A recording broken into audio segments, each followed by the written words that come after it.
आज एक तरफ जहां महाराष्ट्र विधानसभा के स्पीकर ने एनसीपी अजित पवार गुट के विधायकों की अयोग्यता पर बड़ा फैसला सुनाया, तो वहीं सोनिया गांधी के राजस्थान से राज्यसभा का पर्चा भरने के बाद कहा जा रहा है कि उत्तर प्रदेश से कांग्रेस आउट हो चुकी है। आज 24 के चक्रवर्ती में इन्हीं खबरों पर विस्तार से हम चर्चा करने वाले हैं, लेकिन सबसे पहले आपको दिखाते हैं कि आखिर महाराष्ट्र विधानसभा के स्पीकर ने एनसीपी विधायकों की अयोग्यता पर क्या फैसला सुनाया और ये फैसला शरद पवार के लिए बड़ा झटका आखिरकार क्यों है। दरअसल आज एनसीपी के विधायकों की अयोग्यता के मामले में महाराष्ट्र के स्पीकर राहुल नार्वेकर ने अपना फैसला सुनाया। उन्होंने अजित पवार गुट के सभी विधायकों को योग्य बताते हुए उनके खिलाफ दाखिल सभी याचिकाओं को भी रद्द कर दिया। यही नहीं, उन्होंने ये भी कहा कि एनसीपी का अजित पवार वाला गुट ही असली एनसीपी है। जुलाई 2023 में अजित पवार ने एनसीपी तोड़ दी थी और बीजेपी के साथ गठबंधन में वो शामिल हो गए और इसके बाद शरद पवार गुट ने स्पीकर से पार्टी तोड़ने वाले विधायकों को अयोग्य घोषित करने की मांग की। हालांकि अजित गुट का दावा यह था कि उनके पास 41 विधायकों का समर्थन है और इसलिए उन्होंने अपने गुट को ही असली एनसीपी घोषित करने की मांग की, जिस पर स्पीकर ने भी आज अपनी मुहर लगा दी है। इसके पहले चुनाव आयोग भी एनसीपी पर अजित पवार के दावे को मंजूरी दे चुका है। पार्टी का नाम और निशान गंवाने के बाद शरद पवार गुट ने अपनी पार्टी का नाम एनसीपी शरद चंद्र पवार रखा है। तो देखिए, ये जो स्थिति है वो इस वक्त महाराष्ट्र में बनती हुई नजर आ रही है और यहाँ पर जो विन विन सिचुएशन है वो हुई है शरद पवार के भतीजे अजित पवार की। तो ये जो बड़ी जानकारी इस वक्त मिल रही है महाराष्ट्र से, और एक तरफ महाराष्ट्र विधानसभा के स्पीकर ने एनसीपी अजित पवार गुट के विधायकों की अयोग्यता पर बड़ा फैसला सुनाया। वहीं सोनिया गांधी के राजस्थान दौरे से भी जुड़ी जो खबर है, जो राज्यसभा से उन्होंने पर्चा भरा है, उसके बाद अब इंडी गठबंधन का क्या होगा, ये भी एक अहम सवाल है। लेकिन फिलहाल महाराष्ट्र में जो स्थिति है वो बेहद खराब होती हुई नजर आ रही है। खराब इसलिए भी कि अब चाचा शरद पवार की तरफ से क्या कुछ रुख रहेगा, क्योंकि अजित पवार को लेकर के जो पूरा मामला था वो क्लियर हो चुका है। बीजेपी के साथ वो इस समय समर्थन में है और आगे जो है सरकार बनाने की बात भी उनकी तरफ से कही जाती रही है। चलिए अब आगे बढ़ते हैं और बात उत्तर प्रदेश की, क्योंकि उत्तर प्रदेश में भी सियासी माहौल इस वक्त पूरी तरीके से गर्म है। संसद की सियासत में एक कहावत बहुत मशहूर है और वो ये है कि दिल्ली पहुंचने का रास्ता उत्तर प्रदेश से होकर जाता है। लेकिन उत्तर प्रदेश से गांधी फैमिली के आउट होने की खबरों के बाद कांग्रेस के लिए उत्तर प्रदेश का ये जो रास्ता था वो बंद होता नजर आ रहा है। दरअसल कांग्रेस की पूर्व अध्यक्ष सोनिया गांधी ने राजस्थान से राज्यसभा के लिए पर्चा भर दिया, जिसके बाद ये साफ हो गया कि अब वो लोकसभा का चुनाव नहीं लड़ेंगी। ऐसे में सवाल उठ रहे हैं कि गांधी परिवार का मजबूत गढ़ रही अमेठी और रायबरेली सीट पर आखिर कौन चुनाव लड़ेगा, खासकर रायबरेली में, क्योंकि 2019 में उत्तर प्रदेश में यही इकलौती सीट थी जिस पर कांग्रेस को जीत दर्ज हुई। पहले इस सीट पर प्रियंका गांधी के चुनाव लड़ने की अटकलें तेज थी, लेकिन सूत्रों की अगर माने तो फिलहाल प्रियंका भी यहां से चुनाव लड़ने के मूड में नजर नहीं आ रही। वहीं राहुल गांधी के भी वायनाड से चुनाव लड़ने की खबर है और वो अमेठी से चुनाव लड़ेंगे या फिर नहीं, ये तस्वीर फिलहाल साफ नहीं हुई है।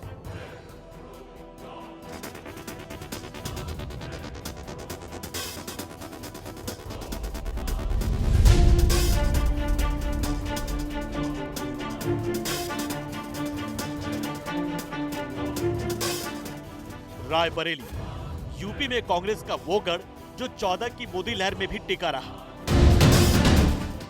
वो सीट जहां 19 में भी कांग्रेस का वजूद बरकरार रहा, लेकिन कांग्रेस का ये किला ढहने की कगार पर है और इसकी वजह बीजेपी नहीं, खुद कांग्रेस है। क्योंकि यूपी में जिस एकमात्र सीट से कांग्रेस को लोकसभा में अपनी सबसे मजबूत आवाज मिली, वो सीट अब कांग्रेस सरेंडर करने की तैयारी में है। क्योंकि रायबरेली से कांग्रेस सांसद रही सोनिया गांधी ने जैसे राजस्थान से राज्यसभा का पर्चा भरा, ये साफ हो गया कि अब वो लोकसभा चुनाव नहीं लड़ेंगी।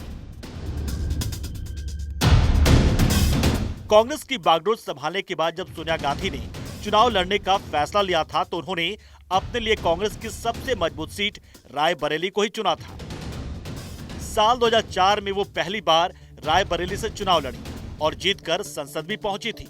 इसके बाद से वो लगातार रायबरेली से जीतती रही है और रायबरेली की जनता ने 19 की मोदी लहर के बाद भी उन्हें वहां से जिताकर संसद भेजा था।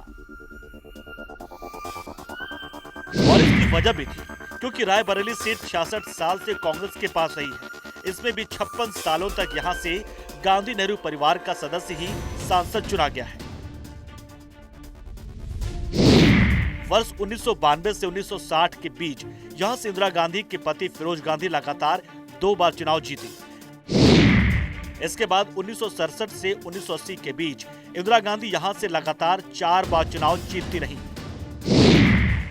और 2004 से अब तक ये सीट सोनिया गांधी के पास है और वो भी यहाँ से लगातार 4 बार चुनाव जीत चुकी है। यही नहीं, आजादी के बाद से अब तक कांग्रेस सिर्फ 3 बार ही रायबरेली में चुनाव हारी है। लेकिन सोनिया गांधी के रायबरेली छोड़ने के फैसले ने साफ कर दिया है कि कहीं ना कहीं कांग्रेस 24 में रायबरेली को लेकर भी खौफ में है। कांग्रेस की सबसे कद्दावर नेता लोकसभा चुनाव से ठीक पहले राज्यसभा के लिए नामांकन करती हैं और उनके जो बेटे हैं, जो कांग्रेस के सबसे बड़े लीडर हैं, वो जो न्याय यात्रा लेके निकले हैं, ये तो उनसे सवाल पूछिए कि क्या वो रायबरेली में भी चुनाव के हार के डर से सोनिया गांधी राज्यसभा को चूज किया है। ये उनको जवाब देना पड़ेगा। और कांग्रेस हताश और निराश जो बार बार हम लोग कह रहे हैं, उसका बहुत बड़ा उदाहरण सामने सोनिया गांधी का नामांकन है। हालांकि कांग्रेस का यही कहना है कि सोनिया भले ही चुनाव ना लड़े, लेकिन वो रायबरेली नहीं छोड़ेंगी। खुद सोनिया गांधी ने एक पत्र लिखकर साफ किया कि वो रायबरेली की नेता नहीं है और रायबरेली से उनका नाता कभी नहीं छूटेगा। सूत्रों की माने तो सोनिया गांधी के राज्यसभा जाने के फैसले के बाद प्रियंका गांधी को रायबरेली से चुनाव लड़ाने की तैयारी थी, लेकिन कहा जा रहा है कि प्रियंका ने चुनाव लड़ने से इनकार कर दिया है। बताया गया कि 2019 में जिस तरह राहुल गांधी की अमेठी से हार हुई, उसके बाद प्रियंका भी ये रिस्क नहीं लेना चाहती। वहीं राहुल गांधी अमेठी से एक बार फिर चुनाव लड़ेंगे, इस पर अभी भी संशय बना है। अगर ये खबरें सही रही तो यूपी में गांधी परिवार का कोई सदस्य चुनाव नहीं लड़ेगा और गांधी फैमिली यूपी से आउट हो जाएगी। जानकारों की माने तो अगर रायबरेली और अमेठी से गांधी परिवार का कोई भी सदस्य चुनाव नहीं लड़ा तो यूपी में कांग्रेस का खाता भी नहीं खुल पाएगा।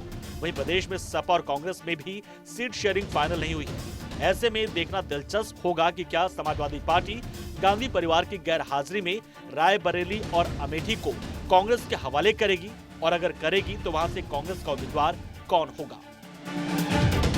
Bureau report, Bharat 24। तो एक तरफ उत्तर प्रदेश से गांधी फैमिली के आउट होने की खबरें हैं, तो वहीं बीजेपी ने उत्तर प्रदेश फतेह के लिए कमर कस ली है। खासकर प्रधानमंत्री मोदी एक्शन मूड में आ चुके हैं और अगले कुछ ही दिनों में वो देश भर में कई दौरे करने वाले हैं और उनके इन दौरों में उत्तर प्रदेश सबसे ऊपर होगा। और जाहिर है क्योंकि वहां सबसे ज्यादा लोकसभा सीटें। 19 फरवरी को प्रधानमंत्री मोदी का उत्तर प्रदेश का दौरा है, जहां वो संभल के कल्की धाम और लखनऊ का दौरा करेंगे। इस दौरान अलग अलग कार्यक्रमों में वो शिरकत करेंगे। अगले ही दिन यानी 20 फरवरी को जम्मू कश्मीर का वो दौरा करेंगे, जहां वो करोड़ों की विकास परियोजनाओं को जनता को समर्पित करेंगे। साथ ही जनता को भी और जनसभा को भी संबोधित करेंगे। 22 फरवरी को प्रधानमंत्री मोदी 4 दिनों के दौरे की शुरुआत करेंगे, जिसके पहले दिन गुजरात में रहेंगे, जहां वो अहमदाबाद, तरहब, नवसारी और काकड़ाशार में अलग अलग कार्यक्रमों में हिस्सा लेते हुए नजर आएंगे। अगले दिन यानी 23 फरवरी को वो उत्तर प्रदेश पहुंचेंगे, जहां वो अपने संसदीय क्षेत्र वाराणसी में बीएचयू के कार्यक्रम में शिरकत करेंगे।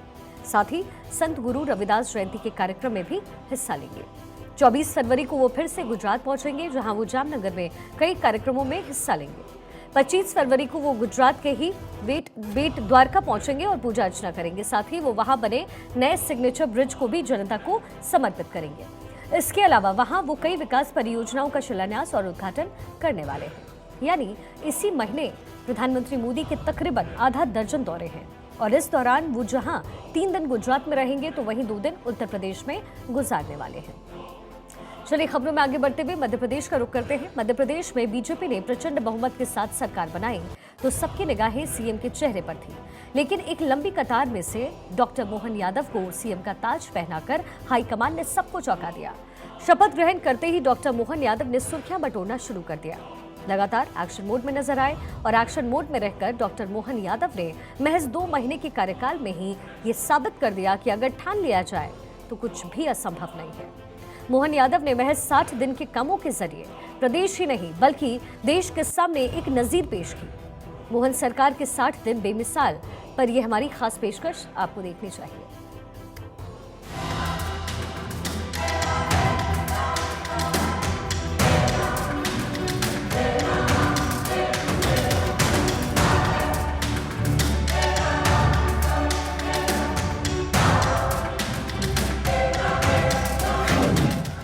मध्य प्रदेश की नई सरकार के कामकाज को 2 महीने का समय पूरा हो गया है।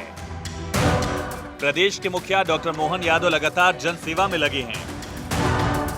पीएम मोदी की गारंटी को पूरा करने में सीएम यादव पूरी कोशिश कर रहे हैं। 2 महीने के समय में ही सीएम मोहन यादव ने न सिर्फ प्रशासनिक कसावट करने के लिए कई बड़े एक्शन लिए, बल्कि कई मोर्चों पर तत्काल निर्णय लेकर सबको चौंकाया। उन्होंने मोदी की गारंटी पूरी करने और संकल्प पत्र में किए गए वादों को पूरा करने में भी फुर्ती दिखाई है। इन दिनों मध्य प्रदेश में हुई घटनाओं और दुर्घटनाओं पर भी तुरंत रिएक्ट करके तत्काल कदम उठाए गए। गुना हरदा में हुए दुखद हादसों की सूचना मिलते ही हर संभव कार्यवाही करने के निर्देश और खुद भी सारी स्थिति पर नजर बनाए रखे। विकसित भारत संकल्प यात्रा के माध्यम से 50 लाख से अधिक शासकीय योजनाओं के लाभ से वंचित लोगों को फायदा मिला। विशेष पिछड़ी जनजाति बाहुल जिलों में 7300 करोड़ से आंगनबाड़ी केंद्र, छात्रावास, सड़कें, पुल और आवासों के निर्माण का निर्णय लिया गया। 56 लाख से अधिक जरूरतमंदों को 681 करोड़ की सामाजिक सुरक्षा पेंशन दी गई।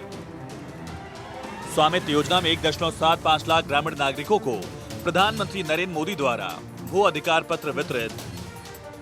वहीं शिक्षा एवं रोजगार के क्षेत्र में भी बड़े काम हुए, जिसमें प्रधानमंत्री द्वारा 170 करोड़ की लागत से खरगोन में क्रांति सूर्य टंट्या भील विश्वविद्यालय की स्थापना की घोषणा हुई। हर जिले में एक शासकीय महाविद्यालय का पीएम उत्कृष्ट महाविद्यालय के रूप में बदलने का फैसला हुआ। आगर मालवा में नया विधि महाविद्यालय, सागर में रानी अवंतीबाई लोधी विश्वविद्यालय, गुना में तात्या टोपे विश्वविद्यालय की स्थापना का फैसला लिया गया। आज मध्य प्रदेश उच्च शिक्षा में 28.9% नामांकन के साथ राष्ट्रीय औसत से आगे निकल चुका है। वहीं रोजगार दिवस के तहत रिकॉर्ड 7 लाख से अधिक युवाओं को 5000 करोड़ से अधिक का स्वरोजगार दिया जा चुका है। युवाओं को स्टार्टअप के लिए राष्ट्रीय और अंतर्राष्ट्रीय दोनों स्तर पर सहभागिता के लिए विधि और आर्थिक मदद दी गई है। इसी तरह महिला सशक्तिकरण के तहत प्रदेश की 1 करोड़ 29 लाख लाडली बहनों को 3152 करोड़ की सहायता दी गई। आहार अनुदान योजना में विशेष पिछड़ी जनजाति की 1,97,000 बहनों को 59 करोड़ की सहायता मिली। गैस सिलेंडर रिफिलिंग के लिए 118 करोड़ दिए गए। स्वास्थ्य की बात करें तो रिमोट एरिया के गंभीर मरीजों के लिए मुख्यमंत्री एम्बुलेंस सेवा शुरू करने का फैसला लिया गया। सागर, शहडोल, नर्मदापुरम, धार, झाबुआ, मंडला, बालाघाट, शिवपुरी और खजुराहो में नए आयुर्वेदिक महाविद्यालय की स्थापना का निर्णय हुआ। इसी तरह किसान कल्याण के लिए श्री अन्न को बढ़ावा देने के लिए रानी दुर्गावती श्री अन्न प्रोत्साहन योजना में मिलेट्स उत्पादक किसानों को 1000 प्रति क्विंटल का अतिरिक्त प्रोत्साहन दिया गया। शून्य ब्याज दर पर ऋण योजना को जारी रखने का फैसला। बुनियादी ढांचे के विकास के लिए पार्वती काली सिंध चंबल लिंक परियोजना को मंजूरी दी गई, जिससे चंबल और मालवा के 13 जिलों की 3 लाख हेक्टेयर क्षेत्र में सिंचाई के लिए पानी मिलेगा और 1.5 करोड़ की आबादी को इसका फायदा मिलेगा। इसी तरह ग्वालियर बेंगलुरु, ग्वालियर अहमदाबाद और ग्वालियर दिल्ली अयोध्या विमान सेवा शुरू हुई। इंदौर में 350 करोड़ की लागत से बन रहे एलिवेटेड कॉरिडोर से आम जन को सुविधा मिलेगी, जबकि उज्जैन में भी एक नए और अत्याधुनिक एयरपोर्ट की स्थापना का निर्णय लिया गया। आध्यात्मिक क्षेत्र में विकास के लिए भी कई बड़े फैसले हुए हैं, जिसमें 1450 किलोमीटर लंबे श्रीराम वन पथ गमन के निर्माण का निर्णय, ओरछा में श्रीराम राजा लोक के निर्माण का फैसला, उज्जैन में भव्य रूप से विक्रमोत्सव के आयोजन का निर्णय। मुख्यमंत्री हेली पर्यटन योजना के माध्यम से पर्यटक स्थलों और धार्मिक स्थलों पर हेलीकॉप्टर सेवा शुरू करने का फैसला भी शामिल है। Bureau report, Bharat 24। तो ये तो हुई विकास परियोजनाओं और जनहित की योजनाओं की बात, लेकिन ये सिलसिला यही नहीं रुकता, क्योंकि डॉक्टर यादव भले ही पहली बार मुख्यमंत्री बने हैं, लेकिन उनके पास जनहित पे निर्णय लेने और जनता की जरूरतों को समझने की क्षमता है। साथ ही लंबे राजनीतिक जीवन का अनुभव भी है। संघ से लेकर के संगठन और सरकार में जनता की भलाई के लिए किस तरह काम किया जाना चाहिए, ये डॉक्टर मोहन यादव को बखूबी आता है। मुख्यमंत्री डॉक्टर यादव ने 60 दिनों में जनता की भलाई के लिए भी कई महत्वपूर्ण निर्णय लिए। उन्होंने कार्यभार संभालते ही धार्मिक स्थलों पर लाउडस्पीकर और खुले में मांस बिक्री पर रोक लगा दी। इस फैसले को आम जन ने खूब सराहा भी। जनता के साथ कैसे समन्वय स्थापित करना है और कैसे उनकी समस्याओं का हल निकालना है, इसके लिए भी डॉक्टर यादव ने रूपरेखा तैयार की है। सीएम मोहन यादव वैसे मुख्यमंत्री हैं जो जनता के सम्मान और सुशासन के समझौते करने में विश्वास नहीं रखते और इसके कई उदाहरण उन्होंने 2 महीने के कार्यकाल में प्रदेश की जनता के सामने रखा। कई ऐसे मामले सामने आए जिनमें अधिकारी आम जनता की तकलीफें सुनने की वजह से उनके अभद्रता करते नजर आए। ऐसे मामलों में मुख्यमंत्री ने तत्काल ही ऐसे अधिकारियों पर एक्शन लिया। सबसे ज्यादा चर्चा में रहा शाजापुर में ट्रक ड्राइवर की हड़ताल के दौरान ड्राइवर से कलेक्टर की अभद्रता का मामला।